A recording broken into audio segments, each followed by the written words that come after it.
Okay. Hello, everyone, and welcome. I am Marusia Kaptelian, Assistant Professor of Landscape Architecture and Urbanism at the School of Architecture at USC and Director of the Landscape Futures Lab. And together with Associate Professor and Director of the Landscape Architecture and Urbanism Program, Alison Hirsch, we are the co-curators of this series. Before we begin today's conversation, I'd like to acknowledge the grounds from which some of us are speaking today. Both Alison and I are located on the ancestral grounds of the Gabrielino Tongva people, who historically inhabited the San Gabriel Valley area around present-day Pasadena and Altadena.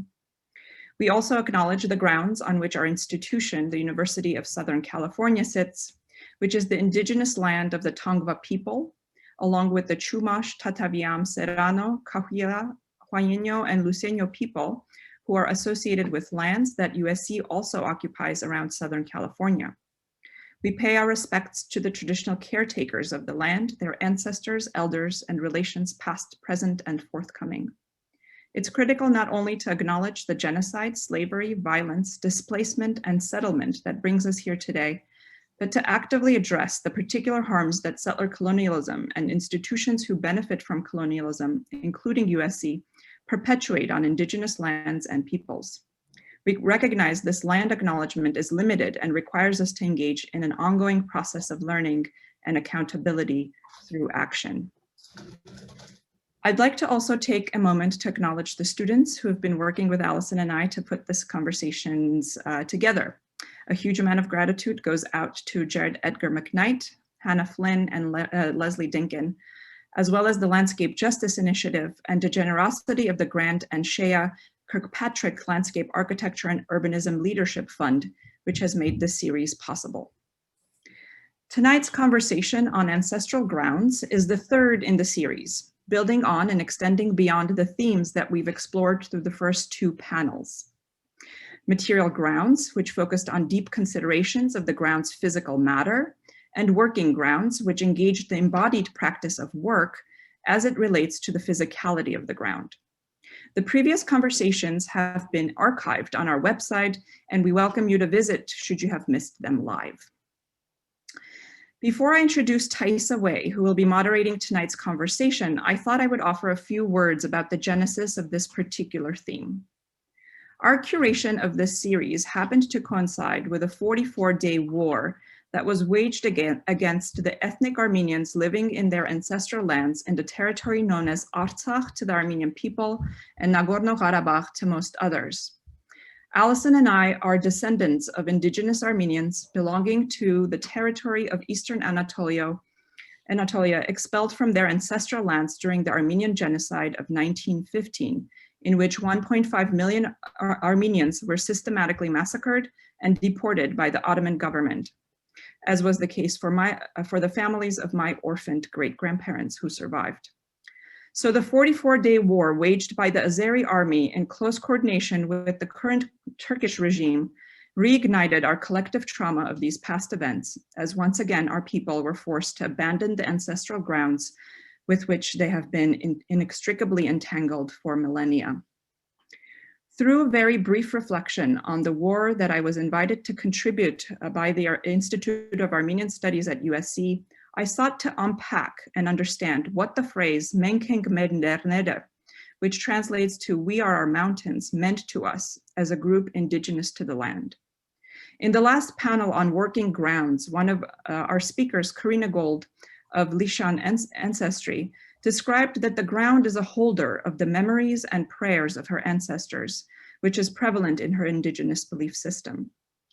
Much of the desire for tonight's conversation is to continue to unpack the connections of indigenous communities to the material of the ground, from its registration in our genome, to its archive of past traumas, to the meanings it holds, the stories and myths that it tells, to the way to what it is we carry forth once forced to abandon its bounds. With that, I'd like to introduce THAISA Wei, Program Director for the Garden and Landscape Studies and Dumbarton Oaks Research Library and Collection, which is a Harvard University Research Institute located in Washington, DC. THAISA teaches and researches history, theory, and design in the College of Built Environments at the University of Washington. Her research has received numerous prestigious recognitions, including the J.B. Jackson Book Award and the Rome Prize in Landscape Architecture from the American Academy in Rome. In her current and ongoing work, THAISA is focused on a broad effort to challenge the canon of landscape architecture, to engage with the inscriptions of race, gender, and class on the profession, practice, and pedagogy of the field. We're incredibly lucky and grateful to have her here today and lead our conversations on ancestral grounds. THAISA, the floor is now yours. Thank you so much. And thank you for including me. This is really an important moment and an important discussion. So thank you to Arusiak and Allison and Jared, Hannah and Leslie and all the others who curated these discussions. Forums such as this contribute in remarkably significant ways to not just the production of, but the framing of how we build knowledge about place and ground.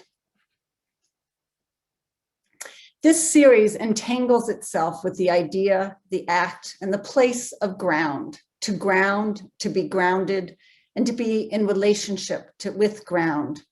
We look outward and we look backward to reimagine collective futures. Today's discussion centers on how ground serves as a material medium through which to connect with and to ancestors, a manifestation of ancestral presence and care, a home place as described by bell hooks, a place from which and with which we become community. As Dr. Rees noted in the last session, when we touch ground, we are intimate in the material of other intimacies. The ground is us, of us and our ancestors, and we are of the ground. Here, a map of the land on which I live and learn. We speak of indigenous lands, places in and with indigenous communities that communities have made themselves, their home place and community. Such places are the ground upon which indigenous communities claim the right to self-determination, to an ethic of care, and to sovereignty. And yet, as we know so well tonight, such ground is often contested terrain as claims to rights and access and sovereignty must be fought for as we deconstruct the capital-oriented settler colonialist structures forced on these same territories. To speak of ancestral grounds, we consider diasporic movements and migrations as communities are displaced and dispersed and disgrounded.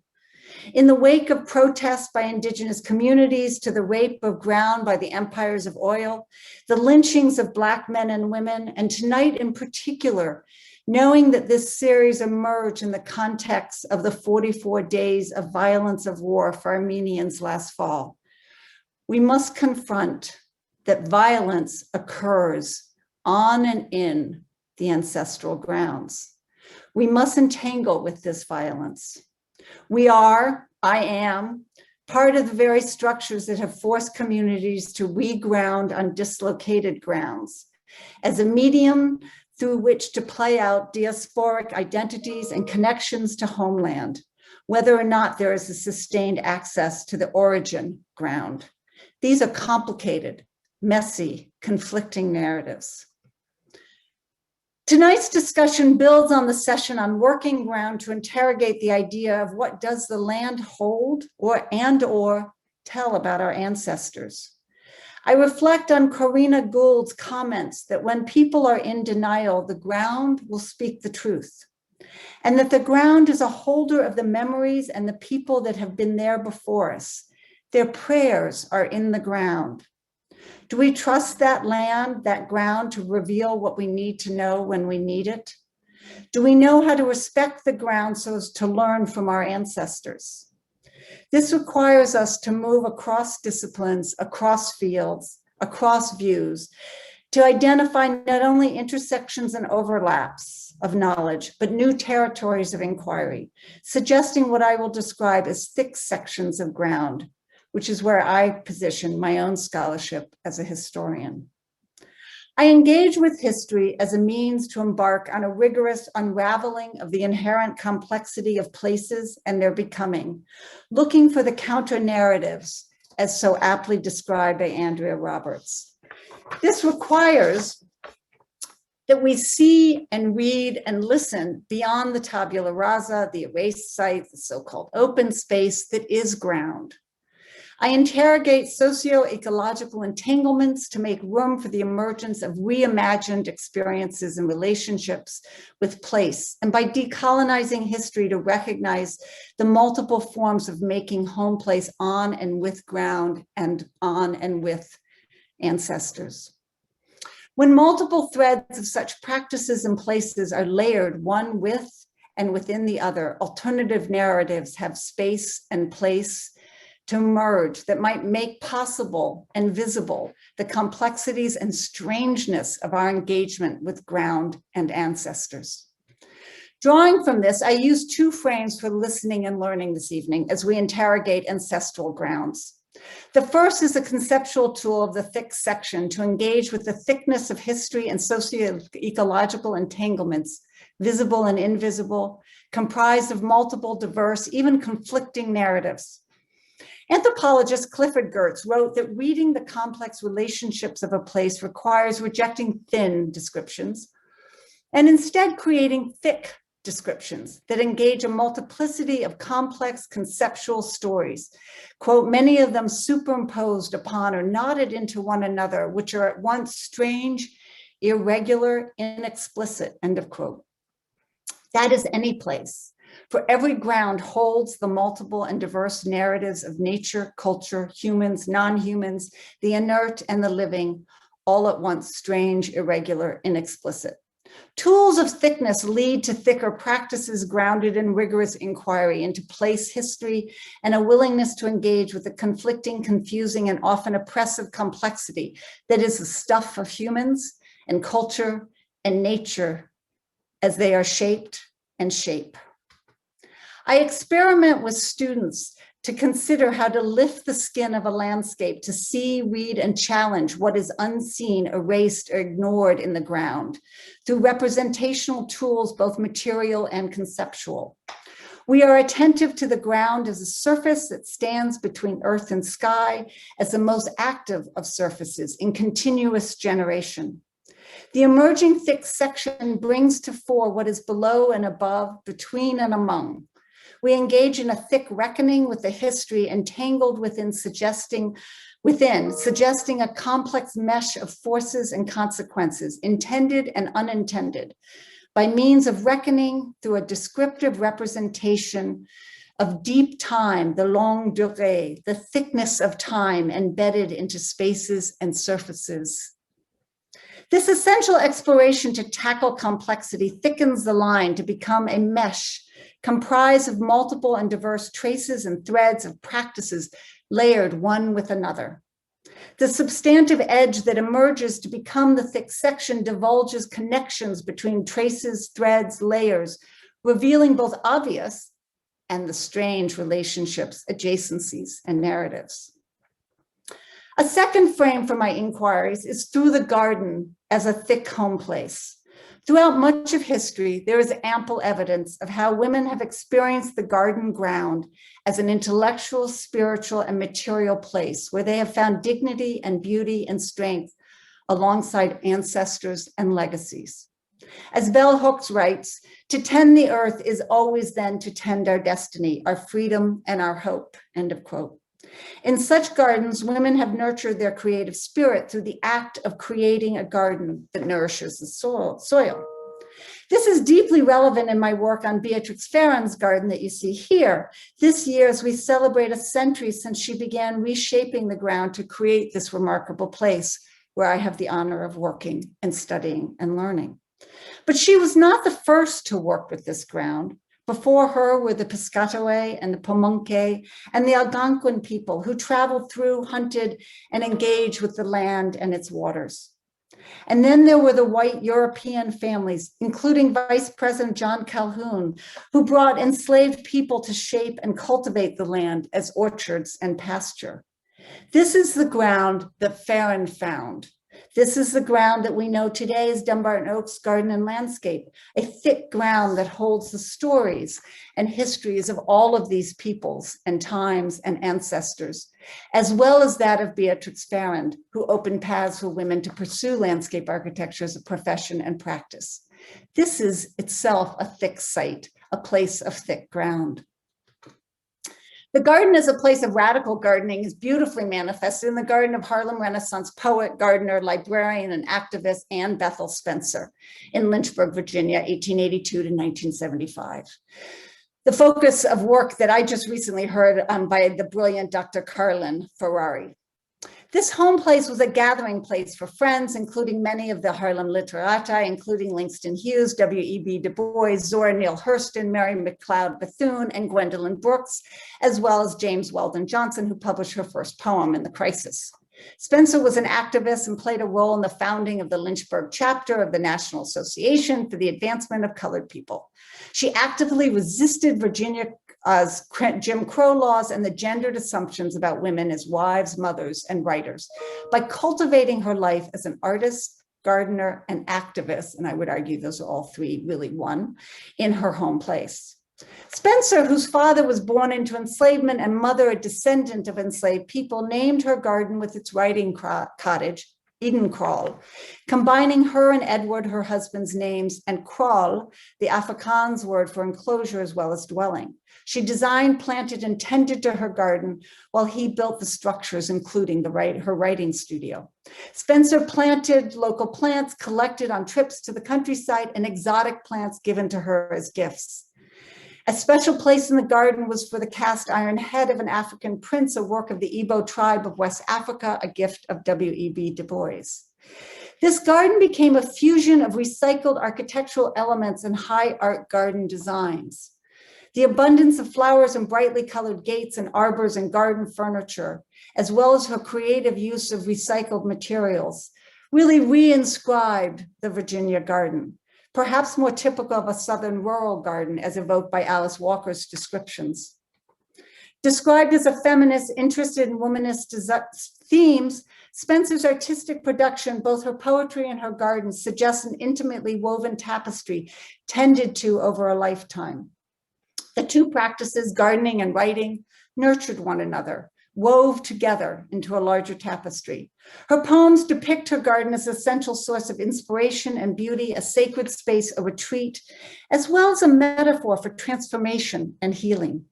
Spencer's garden was imbued with the power to nurture her creative and aesthetic spirit, as well as her political and cultural visions.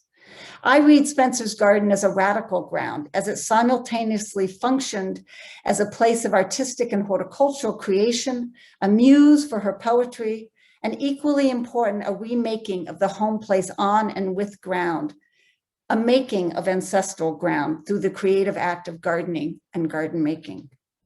These are my frames, the thick section describing how we might read ancestral grounds, inviting more complexity to our narratives, and the idea of the garden as an ancestral ground, whether as an origin ground or replaced ground.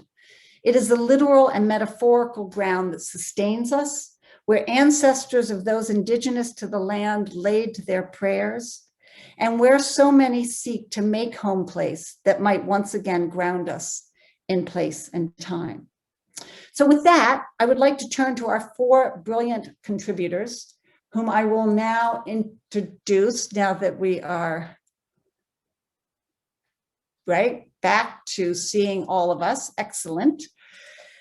And I want to introduce the four. I'm going to introduce them in the order that they will be speaking. And I want to encourage each and every one of you to actually read their wonderful bios. Each one of these contributors has and is doing remarkable work out in the world. So first we'll have Zoe Todd, who is a Red River Métis and an associate professor of sociology, whose knowledge is grounded in the indigenous perspectives on freshwater fish conservation in Western Canada, specifically Alberta. Then we will have Sarah Zordi, who is founding principal of Studio Zordi, a landscape architecture, urban design, and public art practice based in Harlem, and assistant professor of practice at Harvard University. We will then be delighted to hear Anush Tamar Suni, who's the Cayman Modern Turkish Studies postdoctoral fellow at Northwestern University, having just finished her doctoral dissertation entitled Palimpsests of Violence, Ruination, and the Politics of Memory in Anatolia. And then for our, not really final, because it's really just the beginning of discussion, but for our fourth, we'll have Abigail Deville, who is an artist engaging with a deep interest in marginalized people, places, and ground. So with that, I'm going to let them each then present. Zoe, do you want to go ahead and take the screen? Thank you, THAISA. So I'll head right into this so that we don't lose any time for everyone else. So tanse Zoe Nitsigasun, Nio Odapem Suesqueo, Egwamaga, Snanaa, Squalacum, Niwigan, Ginanaskomi Tinawao, Marci Kakyao, Niwako Makanak. So good evening, my name is Zoe. I am a Red River Métis scholar who works on Indigenous perspectives on freshwater fish conservation in Western Canada. And tonight I'm going to talk to you about a concept I've been working with for several years now, which is of weaponized fossil kin in Alberta, in Western Canada, where I grew up.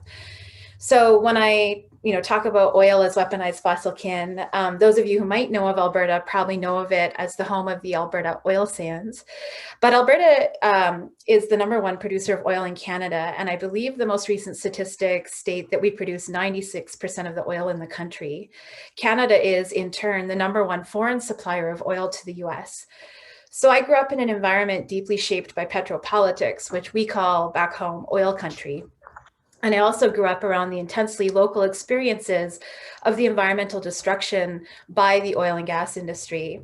But at the same time, these very local experiences are folded into the global petropolitics that move oil across vast homelands and entangle Alberta into much larger geopolitical processes that reinforce exploitative realities, including human rights abuses, violations of the sovereignty of many societies, and exploitation of homelands all around Earth.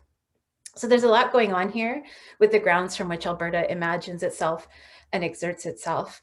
And this talk is so a little bit heavy, but right before this, my mom was texting me stuff about fish reproduction science, and it came across my screen and I had this heart attack and I was like, please don't text me for an hour. So, but I'll head into the more heavy material.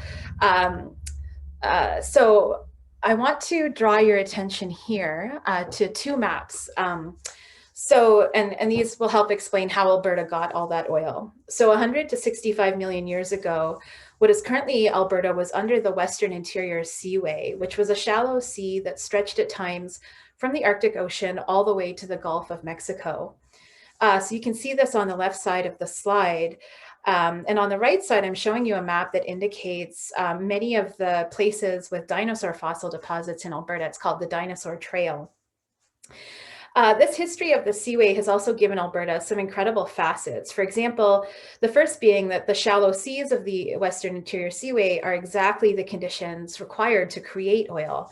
Oil is formed through decomposition of zooplankton and phytoplankton when they die and fall to the seabed, combined with the deposition of silt from rivers flowing into the sea.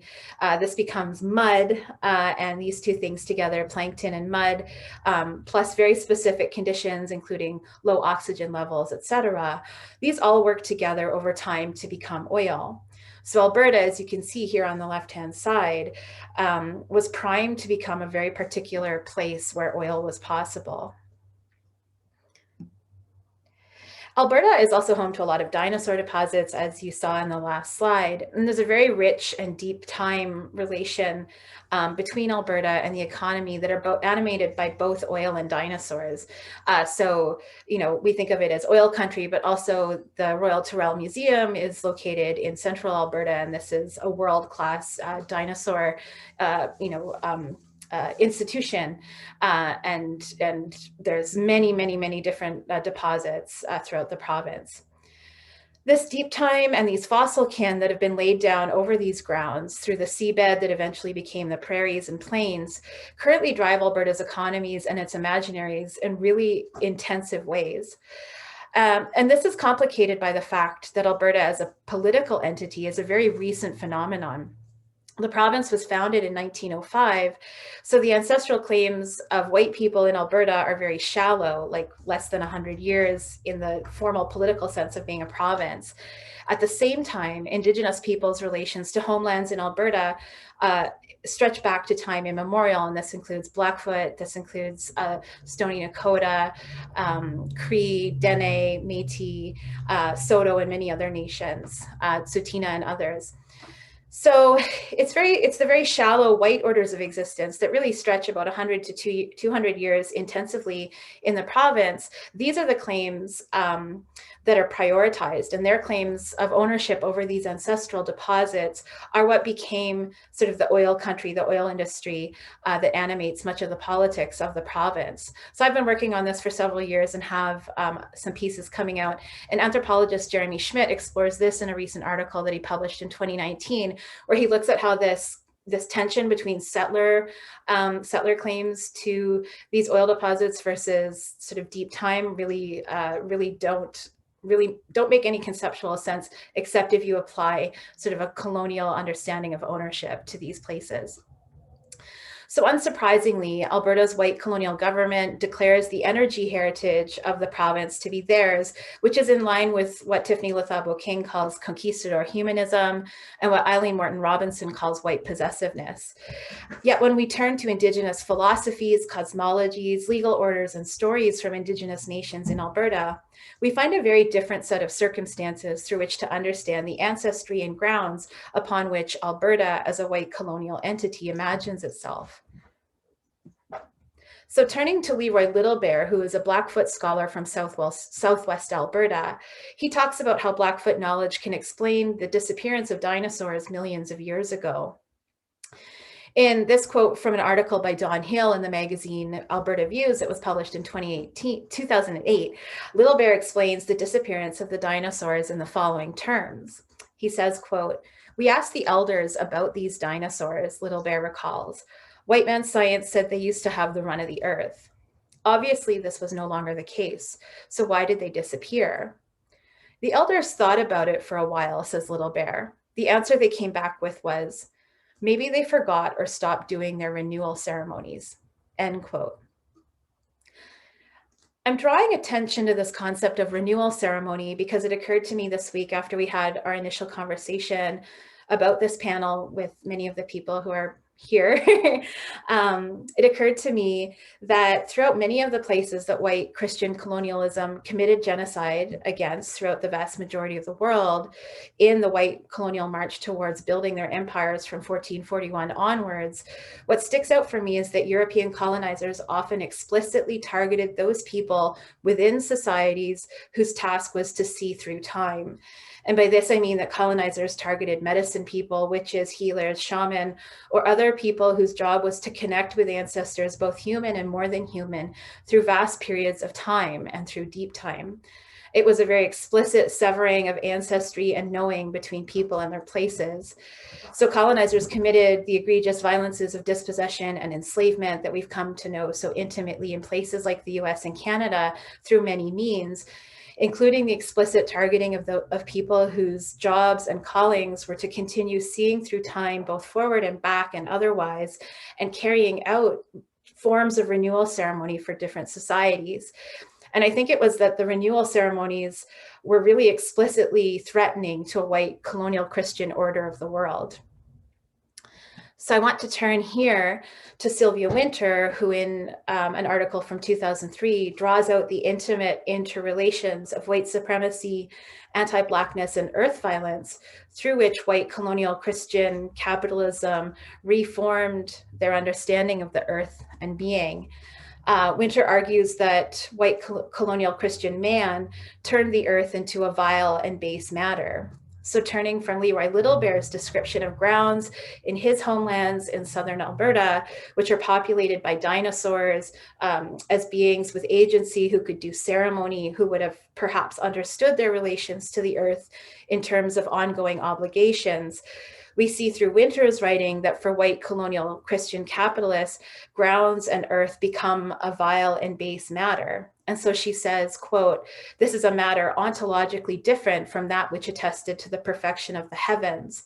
In this way, the descriptive statement on which the hegemony of the world of the church over the lay world was legitimated," end quote.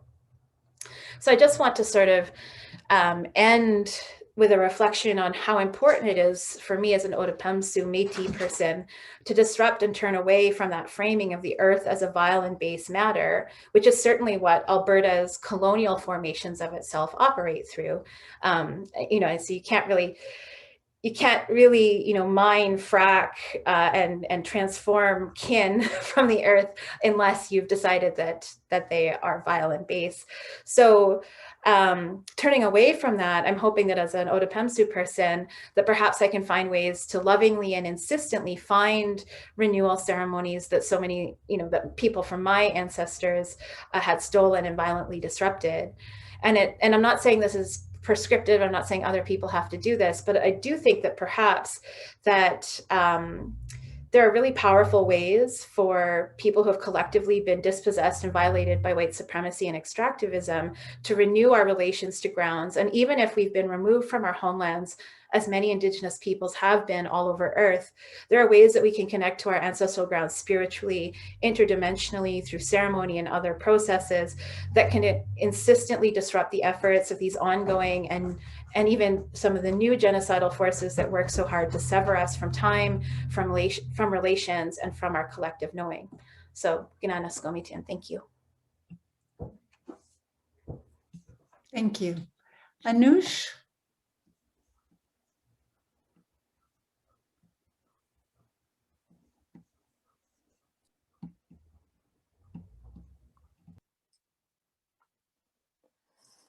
I'd like to start by expressing my gratitude to Arusiak and Allison for inviting me to join this gathering, and also to THAISA and my fellow panelists for this opportunity to discuss our work together.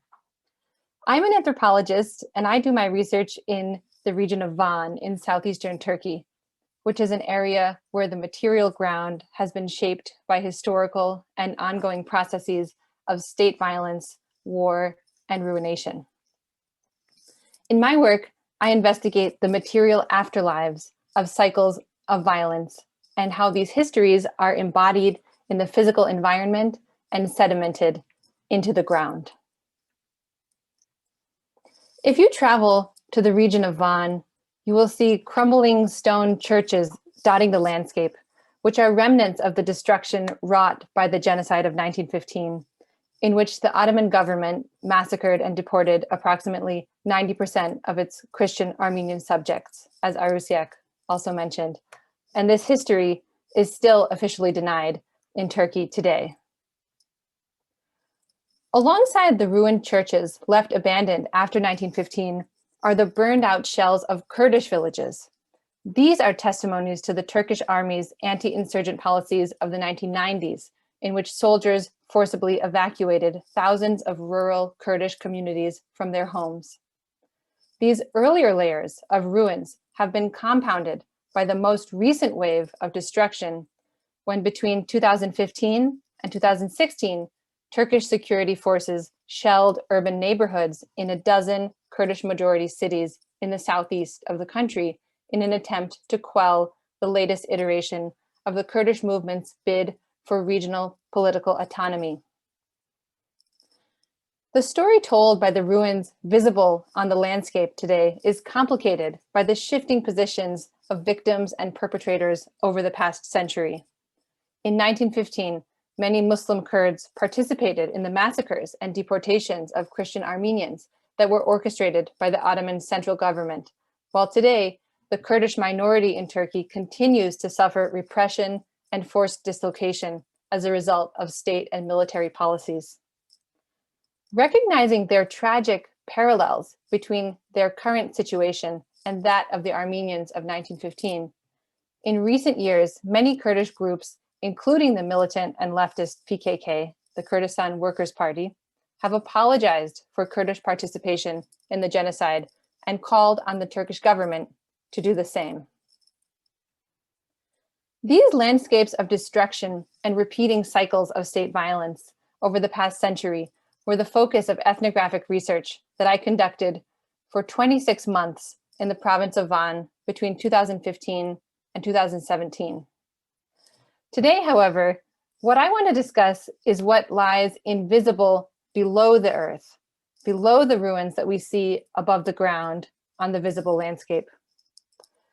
I want to approach the subterranean remnants of those histories of violence that have lain untouched for decades as I interrogate how they continue to animate the past and enchant the present. What I want to explore today is the search for buried Armenian gold in Eastern Turkey, which is a lively, if shadowy and semi-legal economy involving a motley crew of peoples, places, and things, including local Kurds and Turks, along with Armenians from elsewhere. There are technologies and tools such as shovels and metal detectors. There are inscriptions to be read, symbols to be interpreted, and maps to be deciphered. And finally, there are the objects of desire themselves, the gold, jewelry, and coins, which, more often than not, escape those who seek them. I ask, what does this hunt for Armenian gold tell us about the past, the present, and the future, and about perceptions of history, time, and materiality in Eastern Turkey?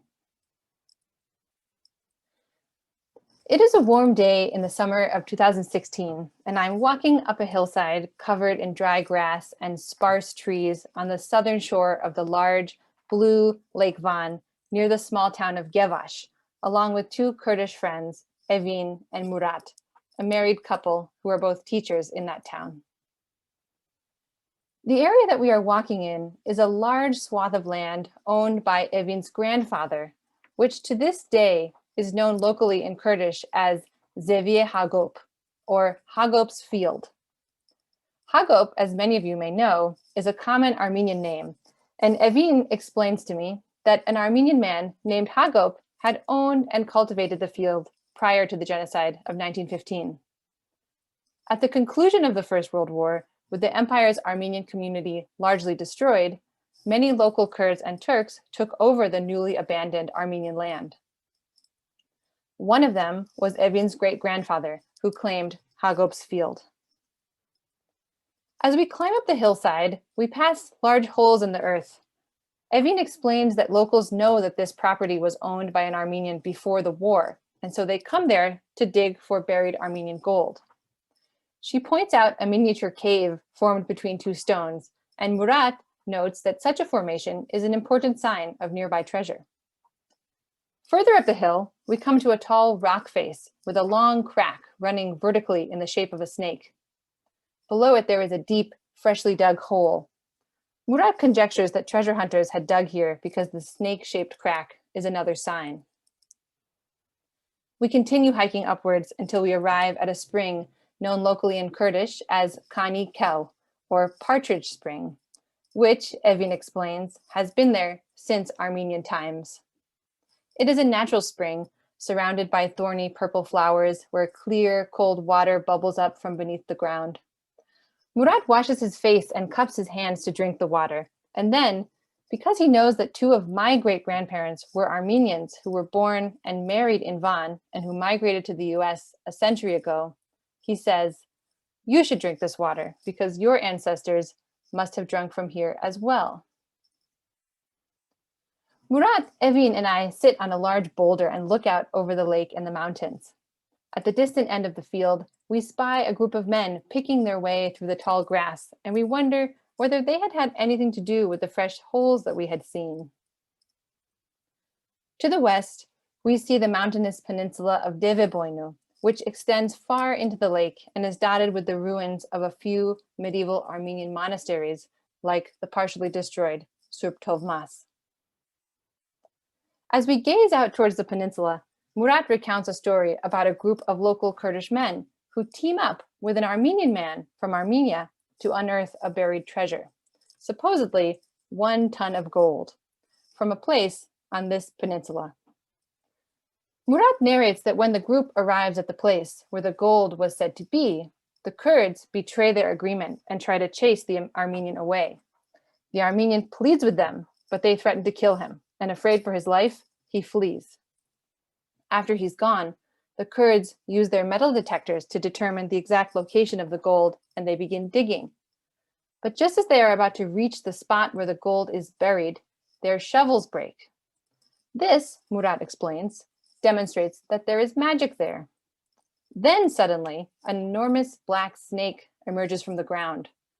The group of men, terrified, shoot at it with their guns, and they kill the black snake. Then they try to dig again with their machines, but the machines won't work, and this time, the metal detector isn't showing anything either. Finally, out of desperation, they call the Armenian by telephone, and as soon as he answers, he asks, "Did you find the black snake?" They answer, "Yes, we found it." The Armenian says, "I hope you didn't kill it." They say, "Actually, we did kill it." He says, "In that case, forget about it. Now you will never be able to find it. That treasure has been buried again into the darkness and is gone." Murat goes on to recount another instance in which locals who were searching for treasure find a buried clay jug, and when they open it, a swarm of bees fly out. Frightened, they drop the jug and run away. This was unfortunate, Murat comments, because this is just another type of enchantment in which, upon being unearthed, the gold turns into bees. What people don't realize, he adds, is that in order to break the spell, one must touch the bees, and then they will all turn back into gold and fall to the ground.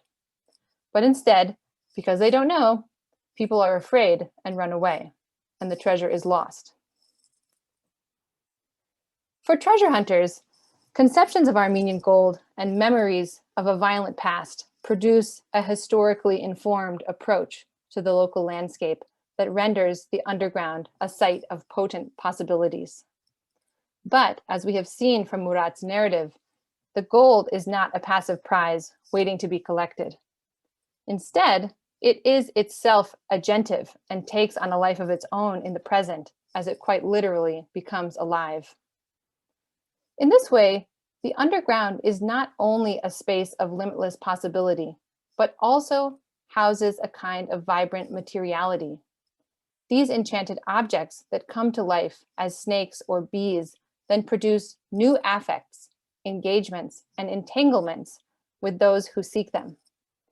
Thus, through both the ongoing search for and the liveliness of these buried objects, the history of the genocide of 1915 does not remain past, but instead takes on new lives and afterlives as it continues to be sought after and reanimated in the present. Thank you.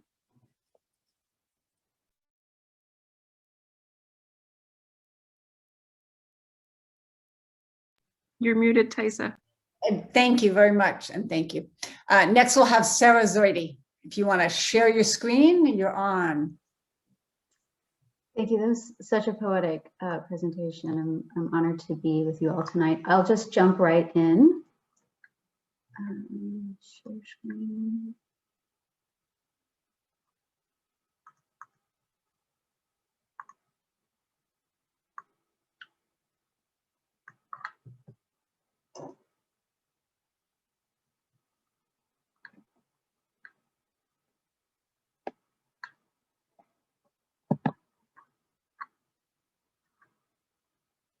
Is my screen appearing black to you all?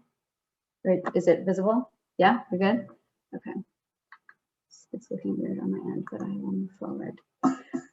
So I'm going to share 3 projects in 3 minutes each. And I mean, I love the framing of the discussion that we're having tonight, and it actually put me in a space of reflection in a different way. I'm both a practitioner as well as an academic.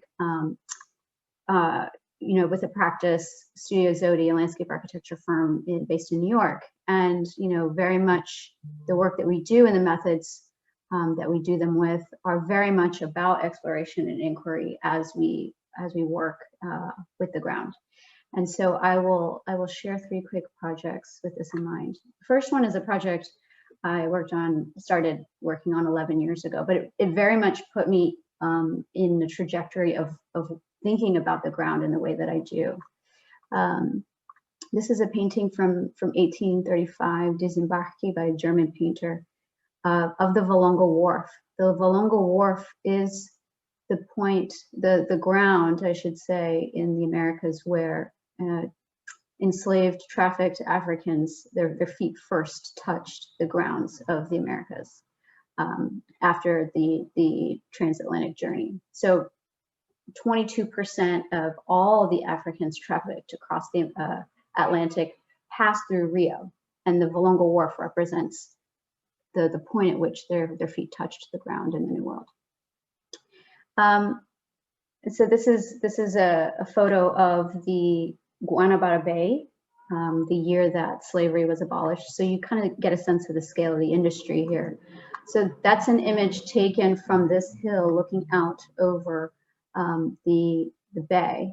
This represents the historic coastline, and the contemporary coastline. And so after the abolishment of slavery, there were a number of landfilling operations that effectively covered over the Volunga Wharf, the stone jetty where, again, those people's feet first touched the ground. So it's entirely eliminated from view until 2010, when construction workers preparing for the World Cup and the Olympics found the stone jetty 6 feet below the surface of the earth. So I got involved in designing a memorial at the site, and a lot of the ways that we think about the memorial have a particular relationship to the ground that, in the case of Afro-Brazilian memory, doesn't speak to the ways in which the ground has been a vessel for cultural memory, for transatlantic memory. And so, kind of taking stock of that, I started looking at the history of this ground over the course of geological time. And so 300 million years ago, this black dot, which represents the Volunga Wharf, actually touched the southwest coast of Africa. And so the profile of the ground is actually quite similar. And so a number of the plants, seeds that enslaved Africans brought to the Americas actually flourished and hybridized and flourished in the Americas. And so this is a mapping of the spread of culture, ethnobotanical cultures, as they relate to this red laticolic tropical red soil that pulls these continents and cultures and peoples together. So this is kind of a recreation, a drawing of the view that the enslaved Africans would have had landing there, the point at which their feet first touched the ground. So here's the stone, this is the large ships. You get transferred to a small skiff and taken to the stone jetty. And if you were dead on arrival, your body was transported down the street and thrown in an open burial ground. Or if you were sick on arrival, there's a slave hospital where they would try to make you better, to get a better price for you. Or there were a number of warehouses lining the streets where people could buy slave management tools. Most likely you were taken to this triangular deposit where you'd be fattened and tamed for 2 to 4 weeks before your sale. And so there were a number of plazas and streets and sides and openings in this urban fabric meant for this. And so looking at the history of this ground and comparing it to the contemporary city, found that a number of plazas, buildings, a lot of this infrastructure is still present. It actually is the city of Rio de Janeiro. The city itself is a function of this history. And so I proposed to the mayor's office that the memorial move beyond an object on a pedestal, but really work at the scale of this industry, which had much more to do about the territory. Took on a practice of documenting through a series of diagrams the ways in which people were telling the story of this ground Whereas memorials weren't doing it, plaques weren't doing it, museums weren't doing it. When you come to the site, the practice of Afro-Brazilian rituals were the vessel for telling these stories. So there was a memory about this place without even knowing what was below the earth's surface that people in their traditions were carrying on. So for instance, Afroche, Candomblé, these are all diagrams of bodies taking over the space, recalling what they know happened here. So this is a kind of a diagramming of the master plan that I proposed. For the sake of time, I'll kind of skip through it. I do want to share one of the sites that proposed, the master plan that I proposed is a series of constellations of designs kind of integrated into the everyday life of the city. And each one of those designs integrated vegetation that Africans brought to the Americas. So one of those sites was the actual Volunga Wharf archaeological site. And so in Afro-Brazilian and as well as West African cosmology, the base of the ficus tree is where the ancestors gather. And they mark that with a wrapping of white walls and white fabric. The ficus being a genus that is native to both continents as a function of this geomorphological history. And so, you know, through this kind of review of the spatial connotations and traditions of that white wrapping and the white walls, we started to think about how the circulation around the archaeological site could recall some of this. So this is a study of the forms of a wrap. And so as opposed to kind of a, you know, giving integrity to the archaeological site as a box, we really use the wrapping form to blur the distinction between what sat below the surface of the earth and the everyday life of the city around it, you know, kind of blurring the distinction between past, present, and future, and forming a dialogue with the obelisk that sits there to the Portuguese empress, you know, recalling the ancestors through the ficus genus. So these are just a few images from the different constellations or the different sites around the constellation. But the approach to the design became about framing the story of this earth. You know, the ground is already generating the history, the culture, the people, and their rituals. And so how does design then become really just a frame on the everyday memory that's being practiced every day? So this is another project in Houston, Texas, it's a competition to talk about the story of, it was a memorial to Barbara Jordan, who was a Black congresswoman from Houston. And so our approach was, you know, to telling this, how do you tell the story of a person? Our approach was to look at the ground that generated such a person. And so we started looking at the San Felipe Trail that many free people traveled along from the Brazos River plantations to Houston, much like Barbara Jordan's own family. And so we started to go through archival images of some of the community that generated, that raised a Barbara Jordan, and the history of the ground that could propel a legacy like hers.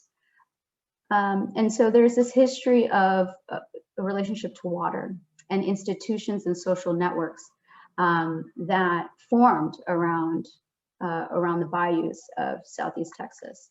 And so from this water, from this ground sprouted the Gregory Institute, for instance, this institution, school for Black children in 1870. And so we just started taking stock of all of the things that started to emerge from this community built from people that traveled along this trail, and how Barbara Jordan emerges from that. We mapped the history of the ground alongside the history of Barbara Jordan, and, you know, looking at the parallels of their stories, both across time as well as across space. And so the site that we were asked to design this memorial is the Gregory Institute. So this is the historic footprint of the Gregory Institute. This is today. So we found that the Gregory Institute building sat on the western side of the current property. And so we decided to speak to the history of that ground and place the memorial on that side of the site. So the project is really simple, but it's the 3 layers of the bayou that we felt most spoke to this propelling of Barbara Jordan. She says, "I believe that I get from the soil and the spirit of Texas the feeling that I as an individual can accomplish whatever I want and that there are no limits. And that education remains key to both economic and political empowerment." So these schools are being built and sprouted out of this soil. And so the foundation being the schools sitting on the banks that sit on the bayou. And so, you know, we kind of designed this moment to where the soil, this red soil, is being lifted up on the foundation of education from the muddy banks of the bayou, and, you know, really in service to the future Barbara Jordans of this neighborhood. So I'll kind of skip through these, but the idea here was really to say, you know, if we're talking about the ground generating the new Barbara Jordans, that the design of the memorial had to be flexible enough to support the educational legacy of the institution. I'll end with this last project, which is called the Bethel Burying Grounds. This is another competition in Philadelphia, Pennsylvania. I actually have a video that can tell the story for me. So 1 second. I think I have to stop and share.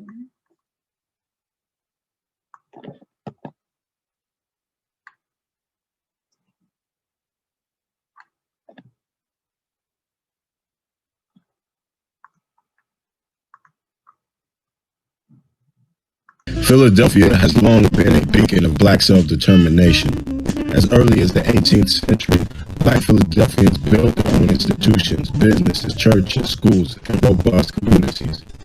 Among them was Mother Bethel, founded in 1794 by Reverend Richard Allen, near the corner of 6th and Lombard Streets. Many settled in the vicinity, forming a free Black community in the neighborhood of Southwark. Bishop Allen believed one of the church's fundamental duties was to provide proper burials for Black residents of Southwark, as they were denied interment within city limits. And in 1810, Mother Bethel purchased land near the corner of Queen and North Streets. In 1889, the city purchased the same land and turned it into a playground. Since then, 3,000 to 5,000 souls have remained buried underneath with no marker. These were everyday people of modest means, but they are the founding members of the city's seminal free Black community of the 18th century and the ancestors of those who have carried on in the struggle since. The Bethel Burying Ground Memorial Project offers an opportunity to commemorate their lives and tell the story of Black self-determination in Philadelphia. Our team's proposal speaks to this legacy in 3 key ways. 1. The dignity of enclosure. Bishop Allen made several attempts to build an enclosure to protect the site from desecration. Our design begins where Bishop Allen's efforts left off, creating a new planted hedge and the preservation of the mature trees that border the space. 2. Water as a unifying force. Today, the playground carries the joys of living children among us. Below, an estimated 2/3 of the souls buried are children. In many Black theological traditions, water represents the unifying force between the living and the dead. Our design features a layer of water encircling the commemorative plaza. The water's reflection creates the perception of seeing into the earth, but instead you are met with your own reflection. Water's playful dimension will attract children, bringing together the ancestors below with the future ancestors above. The plaza in the center can be used for gathering, ritual, and everyday life. When the mist rises from the water, a slower, more contemplative environment is created. 3. Consecrated ground. The consecrated ground peels up to form a large, welcoming bench, orienting views and encouraging all to dwell here. Inscriptions tell the stories of the souls resting here and of Black Philadelphia. Oriented east to west like the graves, recalling the community care embodied in this ground and inspiring the future ancestors that walk on it today.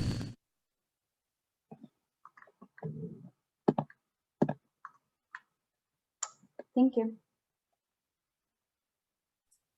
Thank you, Sarah. Thank you, Sarah. Abigail? Screen is yours.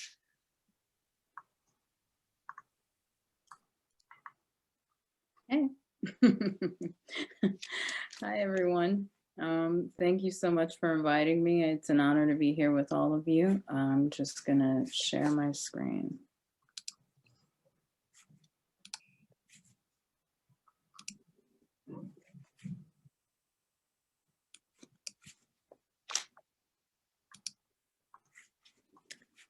So where I'm starting is just with an explanation about, so there is a resource that I use in my practice a lot. It's a book called No Space Hidden, The Spirit of African American Yard Work by Greg Gundiger and Judith McWillie. And it's really like a testament to the practitioners of what they're calling yard work, but a tradition of material signs installed in different landscapes all over the southeastern United States, but in any can be found in any African American community in the U.S. And it's signs in which are speaking to material traditions that come from the Congo, but then also thinking through how then that has been influenced and shaped by the amalgamation of all of the voices and traditions that have been stirred in the pot of American slavery. And so it speaks to the ancestors that are invisible. It speaks to the spirit realm. It speaks to the future time. It speaks to the past, and it speaks to community members. And this in particular, this one shape that I'm going to talk about is called the diamond star. And it doubles both as the all-seeing protective eye of God and an emblem of commitment to advancing wisdom, a map of the soul as it progresses through the cycles of time. So a lot of these diamond shapes can be found in old African-American cemeteries.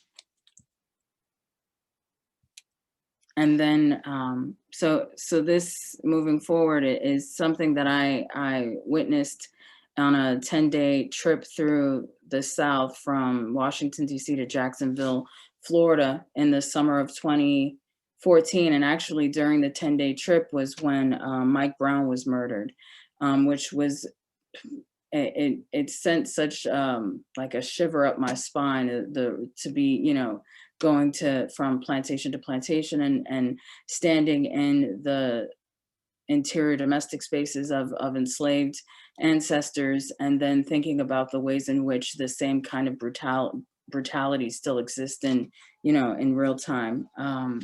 This in particular is Boone Hall Plantation right outside of Charleston, South Carolina. These were constructed out of bricks, so that's why they're still standing. So there on the back of one of these dwellings is that diamond star, the protective sign. I think I took a picture of the bricks because the bricks in particular were bricks that were they had to construct them themselves, but they were bricks that were rejected because they had things like fingerprints in them. And so thinking through the ways in which then you could actually, you know, communicate or commune with some unknown person or unnamed enslaved person, but the actual imprint of their physical presence is still there, built into that structure. So this brick, I think I observed at another plantation, I think historic Stagville plantation, right outside of Raleigh, North Carolina. And when we were leaving the plantation, right on the same grounds was a prison. So it was such an intense moment in thinking about the ways in which the people are still being funneled through, you know, another kind of enslavement for the prison industrial complex, but thinking about the ways in which these grounds are still being utilized in the same kinds of ways in terms of the infliction or impression or encapsulation of Black bodies. So through one of our many trips, I think this was in Savannah, Georgia. there's still segregated cemeteries and old plantation grounds. And so this tree in particular still bore the scars, you know, on its skin and its flesh of, you know, the whippings of you know, someone, you know, many people, I guess, being physically harmed or brutalized by a lash, and that the scars are still evident or etched permanently within the tree, and the tree bearing, you know, silent witness, I think actually never left me. This here again is the diamond star, but it was in the First African Baptist Church in Savannah, Georgia, which the story of the church is incredible. I think supposedly people were a little bit lenient or, you know, gave a little bit more liberties to people who were enslaved in Savannah because Florida was so close. Before, you know, Florida was a part of the United States before the Civil War. But so anyway, but they allowed a group of slaves from different plantations to construct their church. It was the first church that was wholly constructed by Black enslaved people. They spoke 14 different languages. Inside the church, there are markings on benches to signify which group of people constructed, you know, helped construct certain portions of the church. So this is in the basement of the church, actually, and it's air holes for people who are hiding beneath the floorboards. So it's to also suggest and signify that this was a stop on the Underground Railroad. So I inserted this too, even though this is the Old Swede Church in Philadelphia, which I think is one of the oldest churches in Philadelphia. But they have the diamonds on the outside of the church. And I'm the first time I saw that, I had chills, because it was like, wow, this was a stop on the Underground Railroad, you know? So thinking about the ways in which, you know, these material signs that are almost omnipresent, right? Like they're everywhere, right? And thinking through the ways in which these subtle signifiers, right, like actually reverberate and mean so much over centuries. So that trip was kind of the research basis of this procession or series of works that I did called The New Migration. This was for the 5x5 DC Commission in 2014. It was a sunset procession from Frederick Douglass's house to a couple of installations that I did on, I think, Martin Luther King Boulevard. And so a lot of the materials on the 10-day trip, I collected a bunch of stuff from all over the place. So these palm fronds, I think, were from Charleston, South Carolina, and whatever junk I threw in a U-Haul cargo van that we made the trip in got embedded into this chicken wire framed garment that had a mixture of my clothing and my grandmother's clothing as the basis of it. So the thing got wet and it was really heavy. And this is Sheldon, and he walked, you know, bravely through maybe about 14, 15 block walk to the storefronts. And the Burnt Sugar Orchestra came down from New York City. There were other local drummers that participated and other dancers and performers that participated that are local to the DC area. So it's really a meditation and thinking about all the things that you kind of carry with you that are invisible weights, and how history is omnipresent and how we can't actually escape from it, right? Like that it is constantly infusing everything, all the decisions that we make, our relationships to space and time and place. And so thinking about how to visualize that or actually the weight of that and dragging it behind you. Then this was the second iteration of it, which happened about a month later in Harlem and Marcus Garvey Park on 124th Street. And it was just an impromptu procession into the back of the Studio Museum. We're crossing Lenox Avenue.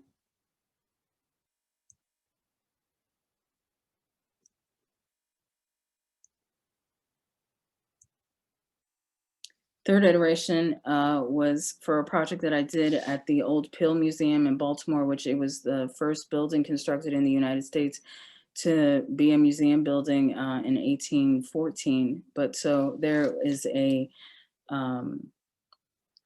community-based marching band called the New Edition Legacy Marching Band in Baltimore, and they came and processed on City Hall, which also this happened almost slightly after the first anniversary of the Baltimore uprisings because of the murder of Freddie Gray.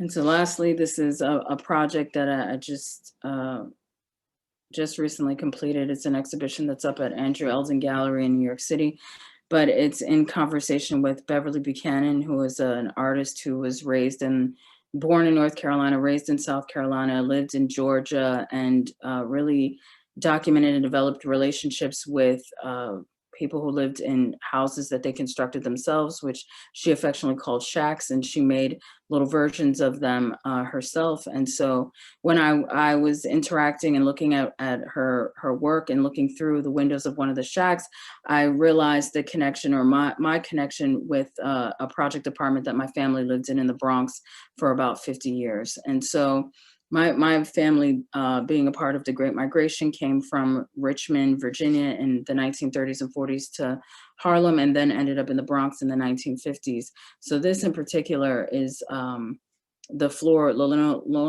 linoleum floor tiles that my great-grandmother had laid down in 1970, and she and my grandmother were pretty heavy smokers. And so that's this really nice nicotine patina that's happening here.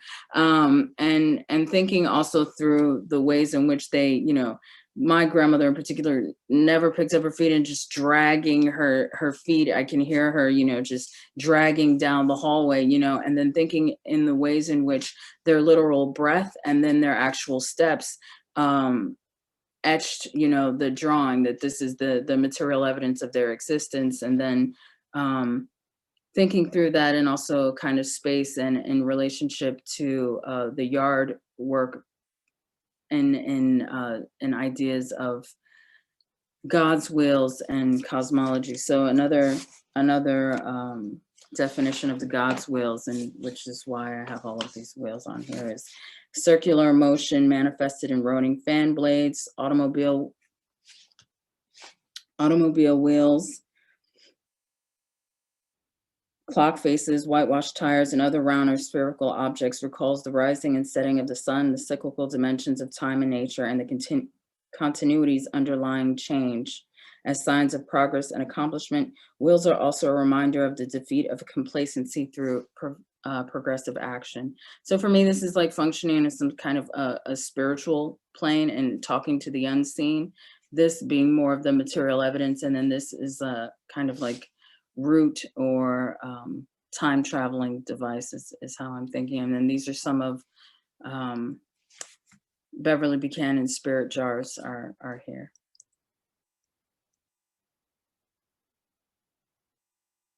And this is actually a plaster cast of my face that's attached to New York City Housing Authority garden hoe that my grandmother stole. So I'm affectionately calling this the Project Hoe. And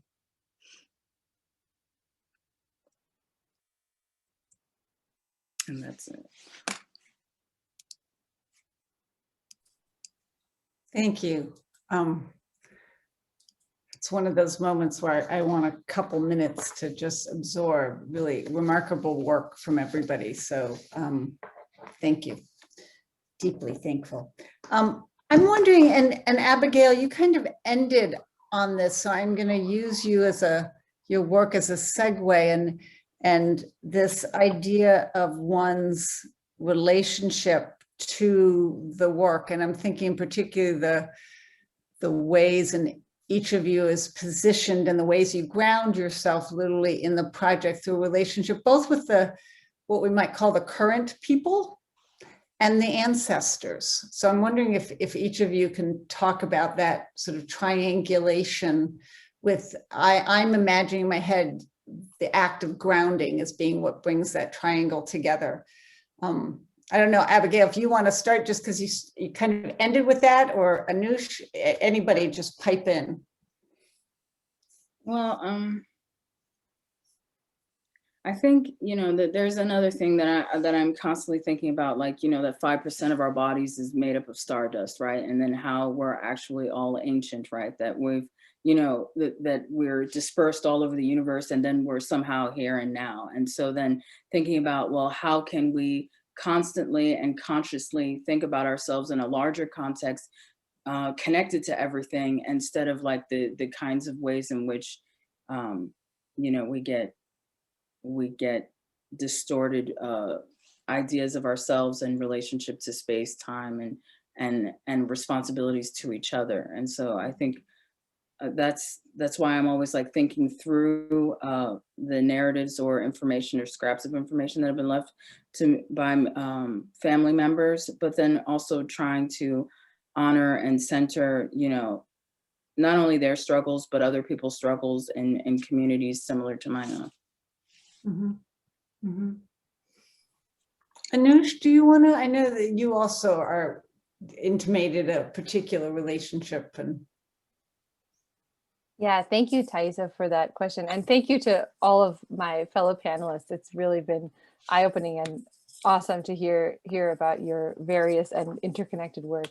And Abigail, I loved seeing your project, and also what you just said, that 5% of our bodies are made up of stardust. And this is kind of a way to see everybody as interconnected, and a way to sort of get beyond seeing ourselves or our communities or whatever communities as in their own little silos and separated from each other, which is something that I think about a lot and struggle with in my own scholarship and, you know, life generally, and especially in this project that I'm thinking about now about treasure hunting, because the people who I'm working with, who are mostly Kurdish, Muslim, people who live in the Van area and have lived there, you know, their families have lived there since time immemorial. They are also people indigenous to that land who have been dispossessed and forcibly migrated within that area, you know, from one village to another, or from, you know, 100 miles here and there, but they're still in that space. And then my community, I come from the Armenian diaspora community of the US, but my family also comes from that area. And so our family is also in some way indigenous to that area. And what I try to do in my work is bridge that divide, because oftentimes I see these communities talking as if they have no connection to each other. Or sometimes something that I struggle with is that some claims to a territory or to a ground, sometimes through the language of indigeneity, sometimes through, you know, language of nationalism, can be a variety, can be exclusive, and it can say this is our land and nobody else belongs here. But oftentimes when you go into, you look at who's been living on that land over hundreds and thousands of years, as you can see in all of our various works, it's much more complicated. And I really like the stardust lens as a mode of connection. It reminds us also of how much ground is itself complex and can't be simplified into some simple nationality or ownership. Zoe, do you want to talk a little bit, because you, again, grounding yourself in a different relationship with current ancestors, ground, place? Yeah, I mean, my brain is still like absorbing all the amazing information that everyone shared. So, but so in my work, I'm sort of working across, like, my mom is white and my dad is indigenous, and working through kind of like responsibilities owed to my indigenous ancestors, but also responsibilities incurred by my white ancestors, and working through that kind of tension between rights and responsibilities. I have a student, Alaka Ilauk, who sort of like makes the point as an Inuk advocate that indigenous cosmologies sort of invoke actually a bundle of responsibilities, not necessarily a bundle of rights, although I don't want to discount the importance of sort of like human rights struggles. But I've been thinking about that a lot lately, in terms of you know, how can I enact those responsibilities? And so one of the reasons I work with fish in Alberta, where I'm from, is that fish have been on the planet for 500 million years. And in Alberta, you know, sort of there's like this, when you look at the prairies, you see how it used to be ocean, like it's just so flat and vast. And during World War II, there was sort of this, like this truism,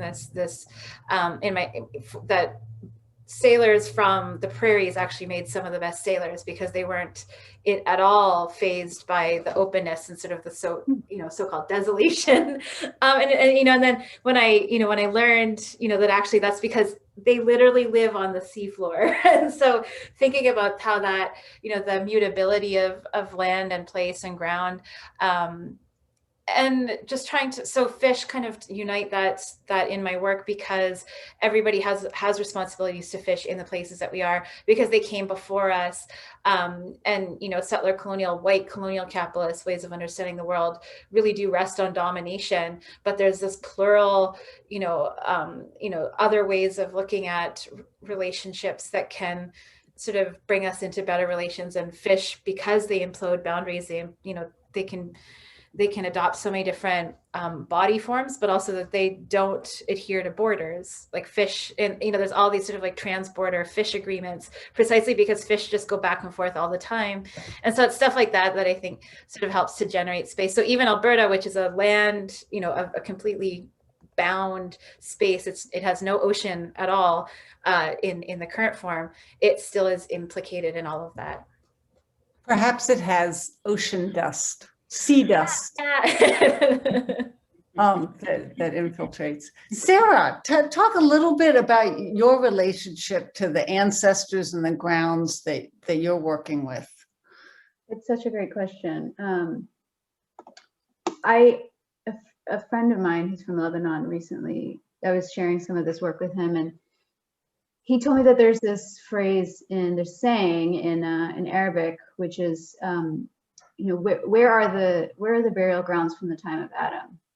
And he said that to suggest that essentially the entire Earth's surface is a burial ground. That we, you know, our ancestors are buried everywhere, and so we are always walking on the ground of the ancestors' work. And so, as a landscape architect that's, you know, projected into the future so much, I think this triangulation that you're referencing is really important when we think about shaping the future of the ground, because it places us in a continuum of time that's really important. Our, you know, the 30-year perhaps, you know, lifespan of what we do is minuscule. And I think that consciousness, you know, just supports a sensitivity about what we do. Not just as professionals, but as humans. And so for me, that triangulation is really important part of my consciousness, not only as a practitioner, but as a person trying to understand the universe, and being, you know, a descendant of Africa. Ancestors really are, cosmologically speaking, the way into the future, a way of understanding the future. And so it's central to an understanding of, you know, not to be too meta, but of the universe, frankly. No,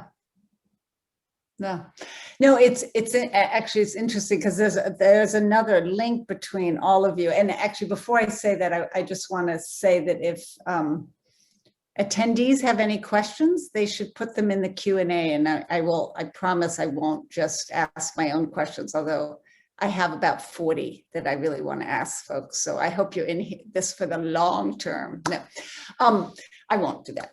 But one of the other pieces that you talk about, in fact, has to do with cosmology's ways of looking at the universe. But I want to ground that in ritual. And each of you also sort of talked about ways of understanding the cosmos, but also through ritual, whether it was rituals that had been going on or rituals that you were creating, or maybe just even proposing a ritual. I don't know, Abigail, whether those walks might happen again in some form, but just the fact that they happened in 3 different places to me, or the ritual of through the city of Rio, or so I wonder if any of you want to talk about this idea of cosmos, seeing the large, how the world works, and then grounding through ritual of some scale. They all look at me and nod, yes, yes. Well, Abigail, do you? Yeah, go ahead. Do you see? I mean, I think, I don't remember who said it, but there was once some footage that I had found and used in a project that installation that was in Baltimore of, I think it was from the 1920s, of Black school children walking to school, and then thinking about just, how walking, how political walking can be, or moving just from one space to another and one foot in front of the other, and in a kind of determined way with an undeterminate, future or a destination, and a body that is constantly compromised and surveilled. And so then thinking about the ways in which just passing through a space holds so much power. And then, so I think we're all constantly making, in our own ways, different kinds of processions, Yeah.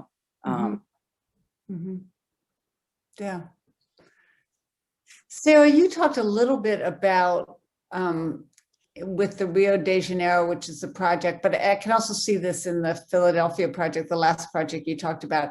Again, that idea of walking and experiencing place, but that becomes more than just tourist. It becomes its own ritual of understanding a larger narrative. Yeah. Yeah, I mean, I actually never made the connection between ritual and the ground in the way that you're intimating, but in Rio, I always found it so compelling that the stone jetty was buried, and nobody knew that it was buried for 130 years, and for 140 years, but people still came there to commemorate this, and nothing in the built environment, nothing in history books would tell you that this happened and here, and that this happened below, and it's perfectly preserved 6 feet below you. But people had over generations told the stories of this place and kept coming to it. And it was by happenstance, that this discovery was made, and it was so perfectly preserved. But it was the ritual that, that really kept it, in a way, it was never buried, that it was always present. And so, there's so many Afro-Brazilian samba rituals, songs, and so forth dedicated to the memory of that stone jetty. And so the uncovering of it was, it happened, and we have this material evidence to speak to it, but really the memory of the ground is so strong just by a function of these rituals. Zoe, I see in this understanding of the place and the rituals of walking, but also, as Sarah just noted, this idea of storytelling as part of the ritual, that I think does, I have more, but I'll let you go on that, and then I might riff. Yeah, I mean,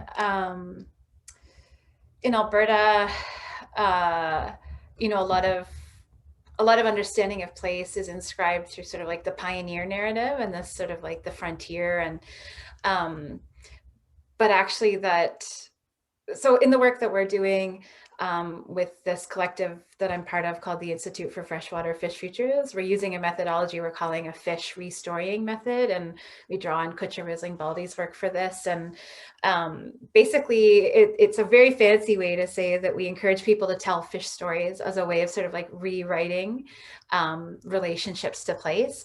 And it's meant to be expansive because everyone has a fish story, and that those stories collectively have the power to sort of disrupt the way that the government and corporations are framing the waterways as, you know, commodities. Right now, there's an effort by the government to open up previously protected Category 2 lands in the eastern slopes. And actually, fish stories were one way that Albertans pushed back against that, and they had to rescind some of the promises they made to Australian mining companies. It's an ongoing process, but I think that, yeah, and I'll just sort of also say they're working with Amma Kangisar, who is a geographer and sound artist living in Melbourne, and they work through a concept of attunement. And that work is explicitly sort of a way of showing Anglo-European settler colonizers how they can come into better relation with place. And it's by sort of like sitting with the discomfort of not knowing a place that your ancestors helped to brutalize, and listening to it, and sort of that, the not knowing and the embodied aspects of coming into place, which, you know, what I found is that often white people, even well-meaning ones, often still rush into that role of explaining and sort of being the white handlers for Indigenous folks. And that actually, it's good to just sit with place and like not know what you don't know, and let that also open up space. Yeah, no, there is a lot. There's some fantastic questions, and Anush, you're not off the hook. I'm going to come back to you with that question, but I want to frame it in the view of some of the questions coming in. And I will say that we will save these questions because some of them I suspect our speakers would love to be able to think more about. So, but Anush, there's Ani Mitasakanyan, and I apologize, but I want to respect your name.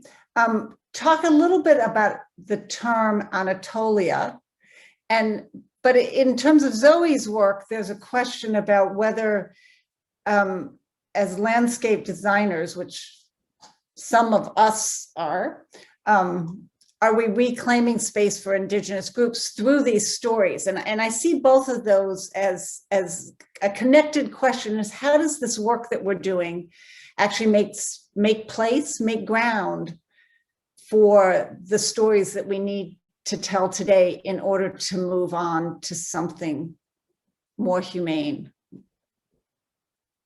So I don't know if Zoe, if you want to take on the making space, or Anush, you want to take on the Anatolia and the stories around that. Maybe Anush, and let Zoe think for a second.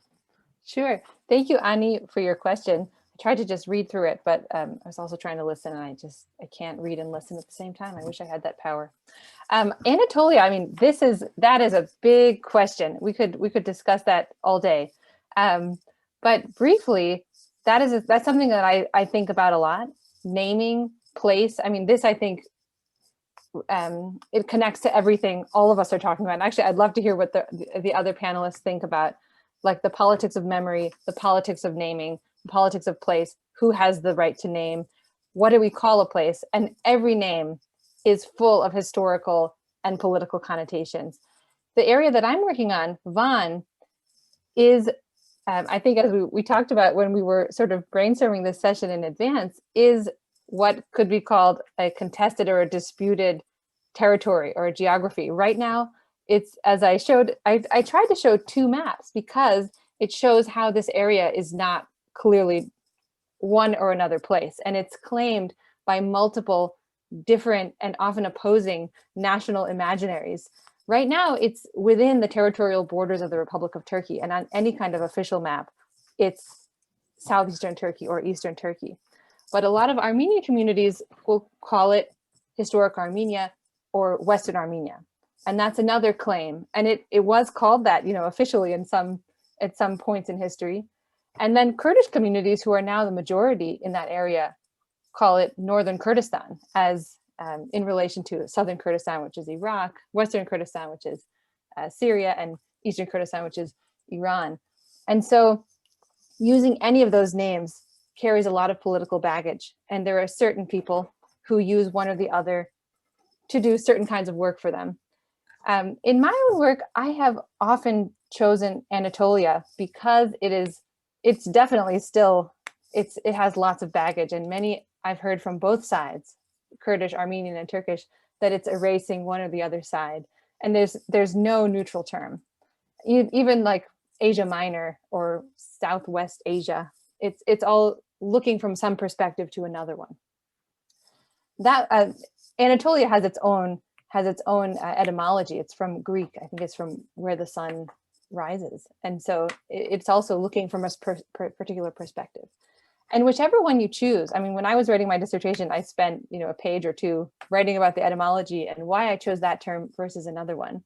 But I think it's important just to be aware of the history of the terms that we're using and who uses what and what are the other terms. And when I write about the specific places that I'm talking about, which I didn't go into too much today because of time, I try to give always the oldest names and then the more recent names and then the official names, of which there are usually three. There's usually an Armenian name, a Kurdish name, and a Turkish name. Like, for instance, one of the last photo that I showed of a graveyard, it was an Armenian village called Shushans, which now is known by Kurdish locals as Shushanis, because after 100 years of speaking it in another language, the pronunciation changes.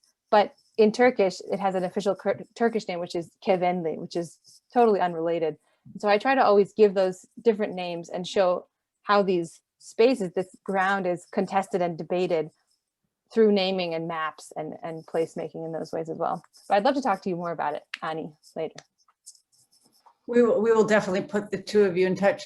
And I think that idea of naming, again, works with all of your work and the ways that we both name and describe place. Zoe, I don't know if you want to come back to this question of making a place for Indigenous peoples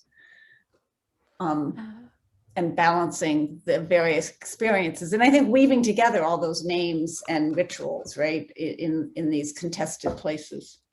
Yeah, well, I wanted to say, like, we had a chat before the panel earlier this week, and like Abigail and Anush, like, your thinking really was generative. I just want to like make sure that's clear. Like, thank you, because hearing you talk about your work then helped me think about my work. And something that I think about a lot is Leroy Littlebear says, like, we should ask the fish what they think and what scientific formula they've come up with.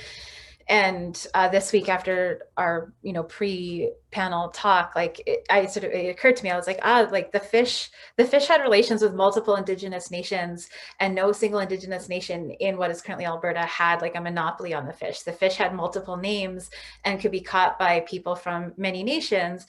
And I don't know if this is helping answer the question in the Q&A here, but I think the thing that I think is very important is just to sort of remember that Indigenous nations are plural. They're in many ways expansive. The concept of indigeneity that our team's trying to work with is sort of an understanding that Indigenous peoples are all over, every part of the planet, and that we also have to sort of divorce from an anthropological sort of understanding of indigeneity. And Audra Simpson talks about sort of the danger of sort of that very white anthropological sort of idea of like language and sort of like specific presentations that are legible to the colonizer.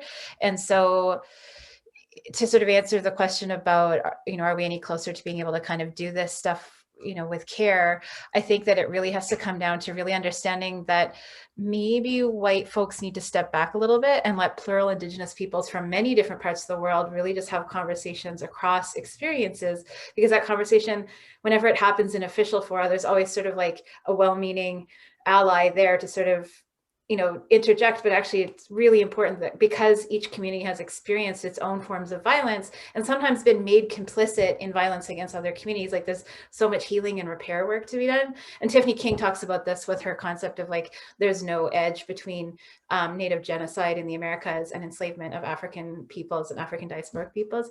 Anyways, I don't know that I'm answering the question directly, but I just think like that space to just allow people to sort of like talk across experience and find what stories have been generated in places that might kind of like inform new ways of being in place. And that, again, we should ask the fish, as Leroy Littlebear says, because they were here so much longer before all of us, and they have a lot to teach us about how we could possibly disrupt some of these processes. And so I always turn to the fish, but that's just because I really love fish. And I know everyone else has like another relation that perhaps guides their work, whether it's stardust or a spring or different iterations of historic architecture. Yeah, no, that's a beautiful answer. And actually, I want to turn, and you've created a great pathway to it. I started my piece, my small piece, with acknowledging that talking about ancestral grounds is also talking about violence, because so many people have been displaced, disgrounded, don't have access to their ancestral grounds, are forced to remake some relationship to place that lets one be among ancestors even when you've been displaced. So I'm wondering if we can turn to that a little bit and talk about how do we think about our work in terms of tackling the violence and the displacement and the resistance. That it's not just a violence. There's obviously also a resistance, and I hear it, whether it's in the storytelling or the rituals, and maybe it's connected to the ritual, but I don't know if anybody.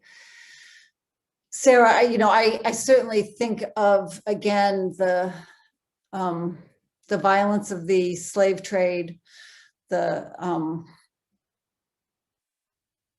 violence of the burial under that. How does this work begin to offer a form of both acknowledgement and resistance? Because I think sometimes we jump too fast to let's memorialize it and then somehow it'll all be okay. Yeah, I want to thank you, Zoe, for your comments, because it just as you said, it actually will shape my answer, my thoughts to this question. Because, acknowledgement is such an odd thing to kind of fight for when it's like, well, we've been acknowledging it, you know what I mean?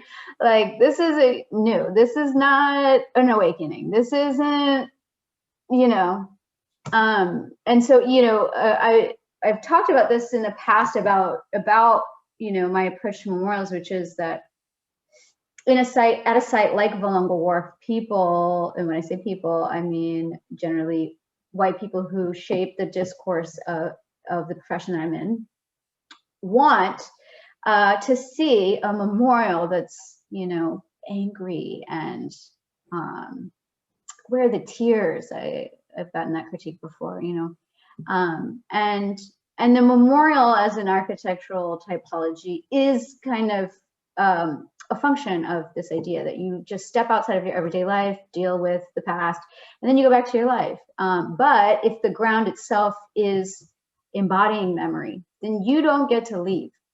Your everyday life, you walk into the store, you walking down the street, getting pulled over by cops, trying to get a job. All of these moments of your life are memorials. And so to fight for acknowledgement is, I don't know, it doesn't really resonate with me personally at all. And because it's just, you don't really wake up from it. But, reparations are very much a discourse that's starting to enter international dialogue a bit more, and is actually more of how I frame my work. It's not about acknowledgement, it's about unearthing and revealing in a way that's a mobilizing element and I always think of myself and my work as being parallel to activists' work, but I personally don't call myself an activist because there are people that do that and they should be respected as such. But so I think about the design of landscapes as ways to propel movements towards reparations in view of your question, THAISA. Abigail? Anush? Can I raise my hand? Abigail, were you going to say something? Okay. Sorry about that. I just wanted to jump in on no, please, on that thread. I loved, Sarah, what you just said, and also I was also inspired by what Zoe said earlier. So building on those two comments, Zoe, first, what you said about we should ask the fish, and you were saying, I bet we all have some kind of fish in our perspective. First of all, I was like thinking literally fish, and then I thought of a bunch of fish stories which aren't really relevant to what we're talking about here, but I'd be happy to talk to you about them later. But specifically, I was thinking, well, what would the fish be in where I was? And what I was hearing a lot of people say to me during my field work was, you know, these mountains saw everything. And if the mountains could speak, what stories would they tell? They were witness to everything, the genocide 100 years ago and all of the violence since then. And if we could ask them questions, what would they tell us? And I heard this from many people over time.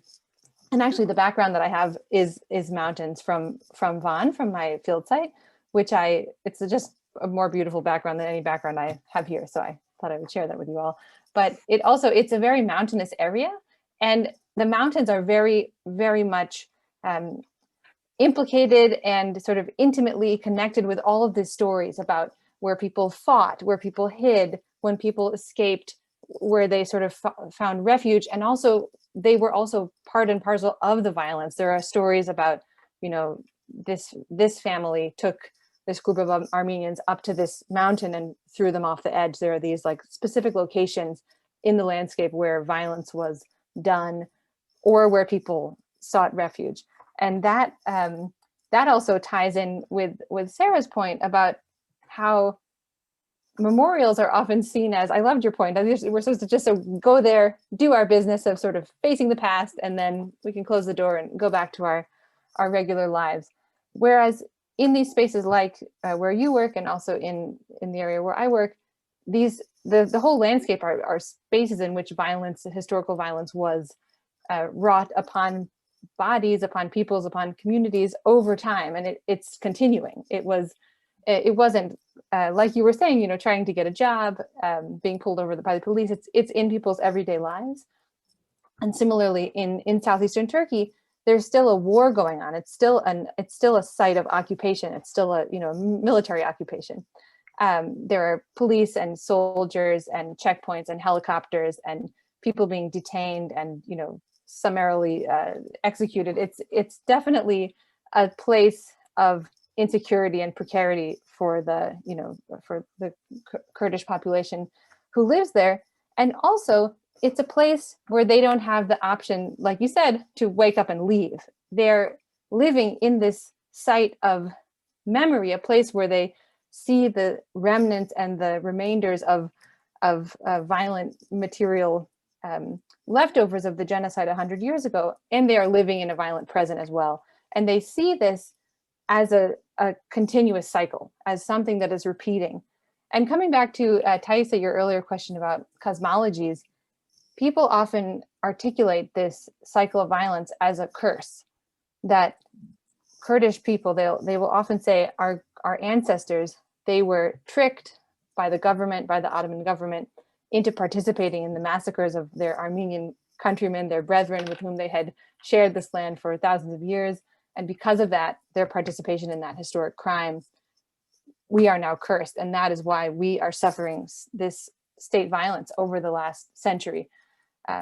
Dispossession, forced removal from their land, and it's continuing today. So it all ties together on the ground.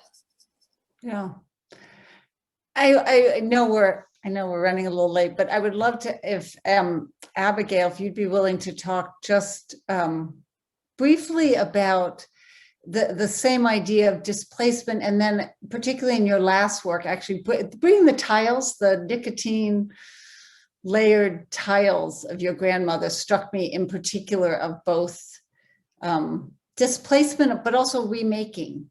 So I wonder if you could just talk a little bit about what it, for you, when you bring in these material evidence of ancestors and your family and your own history into this new place, this exhibit space. Well, I think for me, it's also a conversation with earlier moves that have happened in art history or mid-20th century art history. So in particular, that piece's name is called Bronx Floors. And then it's been thinking through, Gordon Matta Clark, going in and cutting out a piece of, the Bronx, South Bronx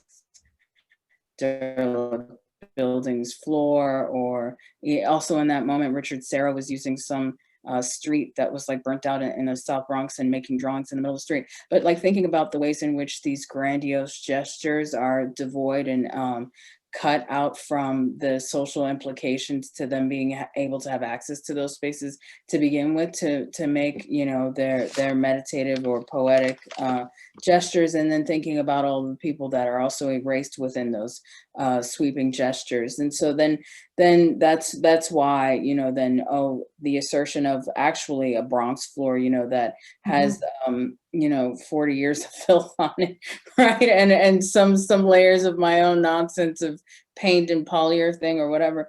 But thinking that about that as a counterbalance, right, to a material understanding. And then,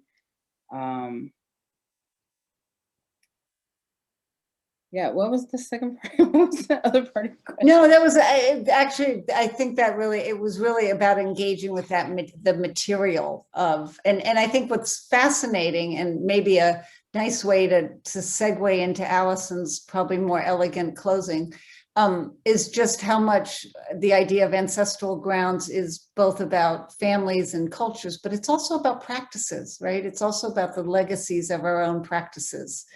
And the ancestors, sort of our practice ancestors. So Abigail, your mention of these previous art historical practices also to me strikes and seems something powerful for all of us to think about in our own work. So I just want to take a moment to say thank you from deep inside my chest, and then turn it over to Allison to pull us to a close. Well, I certainly don't have more eloquent words after an evening of eloquent words. I do appreciate that we ended on Abigail's grandmother. It felt right. I also, you know, Anush, you were talking about how the mountains have seen everything, and it reminded me of the tree that Abigail showed us that for silent witness. And so I think that's a really sort of good transition to you know, think into the next conversation where we're going to be talking about the grounds as archival, as archives of memories. And there'll be sort of deep connections between these two. Jared, you might want to put up the slide, but those also must be choreographed. But anyway, I just, again, you know, Ruziak and I are so appreciative of all 5 of you staying with us until 9 o'clock most of your time. I know that, and participating in this, because I think it's been just such an amazing evening, and I wish we could continue on and on.